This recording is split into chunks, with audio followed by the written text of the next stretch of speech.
안녕하세요. 애솔입니다. 마지막으로 그래피 볼 건데요. 오랜만에 하단 미만으로 공모가가 확정이 됐죠. 왜 그런 결과가 나왔고 할인된 공모가는 가격 메리트가 조금이라도 생겼을지 같이 한번 체크해 보도록 하겠습니다. 자, 회사는 3D 프린팅 기반의 투명 교정 장치를 전문으로 하는 기업입니다.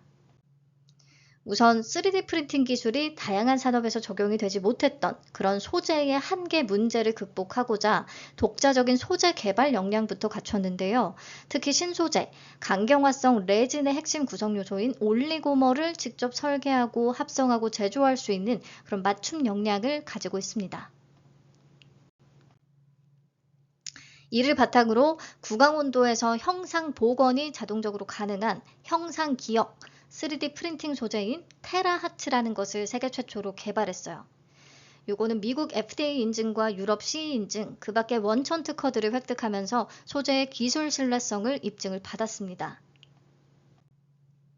이 테라하츠를 활용해 세계 유일의 형상 기억 투명 교정 장치인 SMA라는 것을 선보였습니다. 기존 투명 교정 장치의 한계를 극복한 차세대 투명 교정 장치라고 할 수 있는데 구강 온도에서 스스로 원형을 회복하면서 치아 표면에 완벽히 밀착되는 특징을 가지고 있습니다. 착용 후에도 형상 기억 특성이 지속적으로 발현되기 때문에 치아 교정의 이상적인 힘을 장기간 일정하게 유지할 수 있게끔 한대요. 그래서 시중에서 사용이 되고 있는 교정 장치들하고는 다르게 사용에 따른 형태 변형이나 교정력의 감쇄가 없이 정확하고 신속한 치아 교정이 가능하다는 장점이 있습니다. 특히 어태치먼트 없이도 다양한 고난도의 교정이 가능한 차별화된 솔루션이라고 설명하거든요. 그러니까 치아 위에다가 어떤 부속물들을 붙이지 않아도 된다는 거죠, 전혀. 덕분에 신미성이 우수하고 이물감과 치아 표면의 손상이 발생하지 않는다라는 장점이 있습니다. 그리고 앞에서 얘기했듯이 기존의 투명 교정 장치 대비해서 치료 기간을 획기적으로 단축시켰기 때문에 교정 시장의 게임 체인저로 급부상하고 있다라는 설명이에요. 그리고 회사는 환자를 거치기 이전에 어쨌든 실질적인 엔드 유저가 의사잖아요. 이 의사를 고려한 맞춤형 솔루션도 구축을 했습니다. 자체 개발한 로봇 시스템을 통해서 병원에서 직접 장치를 생산할 수 있게끔 한 모델이 대표적이라고 할 수 있는데요. 숙련도에 상관없이 고품질의 생산이 계속 가능하기 때문에 병원 입장에서는 부담 없이 도입할 수 있고요. 경제적으로 쓸 수가 있습니다. 그래서 환자 입장에서는 같은 비용으로 신미성도 챙기고 통증도 덜하고 이물감도 덜하면서 치료 기간을 단축할 수 있다는 매력이 있는 거고요. 교정 전문의 입장에서는 쉽게 원내에서 로봇을 통해 생산하는 게 가능하면서 시술 난이도도 높지가 않고 시술 시간도 얼마 안 걸리고 그리고 판매 마진은 높게 남길 수 있다라는 꽤 큰 경쟁력이 있는 겁니다. 네, 그리고 회사는 이 SMA 제작을 위한 소재의 개발부터 3D 프린터, 질소 경화기, 잔여 레진 제거 장치 등의 장비들까지도 직접 다 갖추고 있어서요. 올인원 통합 솔루션이 가능합니다. 이를 통해 원가 통제력이 뛰어나다는 게 경쟁력이라고 할 수가 있겠어요. 이 같은 경쟁력을 바탕으로 전 세계 약 90개국 150개 넘는 유통회사와 파트너십을 맺고 있고요. 지난해 전체 매출액의 약 81%가 해외에서 나왔을 정도로 이미 글로벌 시장을 주 무대로 삼고 있다. 이렇게 얘기를 하기는 하는데 실상 현재 글로벌 시장 점유율은 0.1% 미만으로 추정이 된다고 하고요. 이 글로벌 시장의 50% 이상은 얼라인 테크놀로지라는 회사가 점유하고 있습니다. 그래서 이번 공모 자금을 통해 해외 시장 진출에 더 집중적으로 투입을 해서 미국, 독일, 일본 등의 해외 법인 설립에 사용을 한다. 라고 계획을 하고 있습니다. 해외 법인을 통한 해외 매출의 확대를 기대하고 있대요. 근데 아직은 조금 물음표가 붙는 회사라고 볼 수 있겠고요. 실적은 지난 4년간 전체 매출은 500%나 성장을 했지만 적자가 지속되고 있습니다. 이번에 AA 등급을 받고 기술 특례 상장을 추진하게 됐어요. 공모가 산정 내역 보겠습니다. 비교 기업으로는 전부 다 해외 기업들만 선정을 했는데 그 이유가요. 국내에서 유사한 사업을 영위하는 덴티스, 디오, 레이 등은 손실을 기록 중이고 ODS나 오스템 임플란트는 비상장 기업이기 때문에 이렇게 할 수밖에 없었다고 설명합니다. 그렇다 보니까 조금 높은 퍼가 적용된 느낌은 있어요.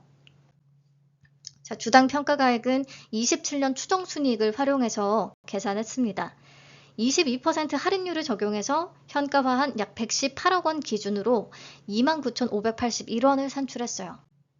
여기에 42.53%에서 32.39%를 적용, 최종적으로 밴드는 17,000원에서 20,000원을 제시했습니다. 자, 국내 덴탈 업종인 덴티스, 디오, 레이하고 실적과 밸류를 좀 비교를 해볼까요? 보시면 그래피에 비해서 나머지 종목들의 매출 규모가 훨씬 큽니다. 덴티스는 24년에 순이익을 시현하기도 했었네요. 디오와 레이는 적자폭은 크긴 하지만 매출 규모는 그래피하고는 비교가 안 되는 수준입니다. 근데 보시면 덴티스의 시가총액은 988억 원, 디오는 2,575억 원, 레이는 1,130억 원. 그래피는 상단 기준 2,208억 원. 그러니까 이게 받아들여질 리가 없었죠. 매출 규모 대비해서 조금 너무 큰 욕심이었다라는 생각이 듭니다. 자, 그럼 수요 예측 결과 이어서 확인하시죠. 경쟁률은 182.15대 1, 667개의 기관이 참여했습니다. 굳이 비교해서 보지 않아도 경쟁률은 엄청 낮았어요. 가격 분포표를 보시면 밴드가 17,000원에서 20,000원 제시됐잖아요. 상단 이상으로 참여한 기관도 있기는 하지만 하단인 17,000원과 그 미만으로 참여한 기관이 훨씬 많았습니다. 특히나 220개 기관은 15,000원에 참여를 했네요. 근데 15,000원 미만을 써는 기관도 69개나 있었다는 거 확인할 수 있었고요. 그래서 공모가는 하단보다 2,000원이 낮은 15,000원으로 확정됐습니다. 우선 15,000원의 분포가 가장 높았기 때문에. 게다가 확약을 신청한 기관 전멸이에요. 한 곳도 없었습니다. 정말 되게 처참한 수요 예측 결과를 받아들이게 됐네요. 그리고 공모 개요 다시 체크하겠습니다. 공모가가 15,000원으로 확정이 되면서 공모 금액은 293억 원, 시가총액은 약 1,656억 원의 사이즈로 상장을 추진합니다. 청약은 11일부터 12일까지 진행되고요. 환불까지 이틀 걸리고요. 상장은 8월 25일로 이사가면서 그나마 단독으로 예정돼 있습니다. KB증권과 신한투자증권에서 청약 가능하고요. 최소는 10주입니다. 증거금 75,000원. 신주 모집 100%로 진행되고 우리사주 조합에는 97,500주가 배정이 됐는데요. 직원 103명 기준으로 1인당 평균 배정 금액은 약 1,420만 원 정도가 됩니다. 이게 소화될 수 있을지 모르겠네요, 조금. 상장일 유통물량 체크하겠습니다. 주식 총수의 37.74%에 해당하는 416만 6,434주는 상장 당일 바로 풀릴 수 있습니다. 금액으로는 약 625억 원. 그러니까 하단에서 할인이 되긴 했지만 아직도 가볍지 않습니다. 기존 주주의 비중도 55.54% 과반 이상을 차지하게 되는데 개인, 전문 투자자, 벤처금융, 일반 법인, 기타 주주 등의 지분이 상장 당일 바로 나올 수 있습니다. 자, 회사의 유상증자 발행가액을 참고해서 보시면 2017년에는 30원, 2019년은 1,805원, 2,633원, 2,961원 요 정도, 2020년은 6,513원, 2021년은 6,667원 다 굉장히 낮은 수준이죠. 그리고 22년 12월에 발행한 RCPS는 리픽싱에 따라서 1,800원의 보통주로 전환이 됐고요. 23년 11월에 발행한 RCPS도 요거는 상향 리픽싱에 따라서 동일하게 1,800원으로 전환이 됐어요.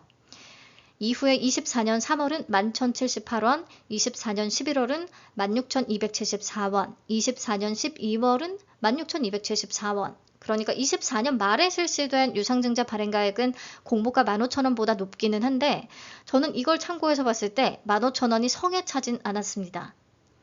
왜냐하면 상당수의 물량은 공모가보다 훨씬 낮은 수준에 들고 있다는 거잖아요. 그러니까 한 10,000원 정도까지 떨어졌으면 그나마 고민을 해봤을 것 같네요.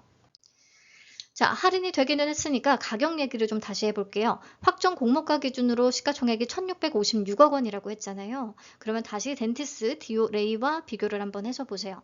여전히 덴티스, 레이보다는 시총이 높습니다. 그래서 저는 한 1,000억 원 초반대까지 정도로 떨어졌으면 약간 리스크 감안하고 도전을 해볼까 싶었는데 여전히 매력적이지 않다는 생각을 개인적으로 하고 있습니다. 네, 그래서 장점은 단독 상장이라는 거 좀 유일하게 내세울 수가 있을 것 같고요. 단점은 수요 예측이 너무 나쁜 데다가 확약 0%고 공모가가 할인이 됐지만 그래도 동종업계 대비해서 여전히 시가총액이 좀 높아 보이고요. 사이즈도 애매합니다. 딱히 가벼워지지도 않았어요. 기존 주주의 비중이 높은데 일부의 단가는 공모가보다 높긴 하지만 상당수 물량은 공모가 아래에 들고 있다는 점에서 가격 메리트는 또 한 번 느끼지 못했습니다. 그럼 배정 물량과 청약 한도 체크합시다. KB에 36만 5,625주, 신한에 12만 1,875주가 배정됐고요. 균등 수량 10주 확인해 주시고요. 증거금 7만 5천 원 준비하셔야겠습니다. 청약 수수료는 KB가 1,500원, 신한은 2,000원, 고객 등급에 따라 달라지긴 하겠고요. 기본 청약 한도가 KB는 12,000주, 증거금 9천만 원, 신한은 8,000주, 6천만 원까지 가능합니다. 네, 그래피는 근데 거의 기피하시지 않을까 싶긴 해서 예상 균등이나 경쟁률을 따로 계산하지는 않겠습니다. 혹시나 그래피에서 수익의 기회를 엿볼 수 있을까 해서 분석은 따로 해봤는데 그냥 한라캐스트와 JPI 헬스케어 두 개만 고민을 하시는 게 머릿속이 가장 깔끔할 것 같습니다. 남은 주말 잘 보내시고요. 주말에도 시간 내서 영상 시청해 주신 분들 정말 감사합니다. 저는 다음 주에 뵐게요.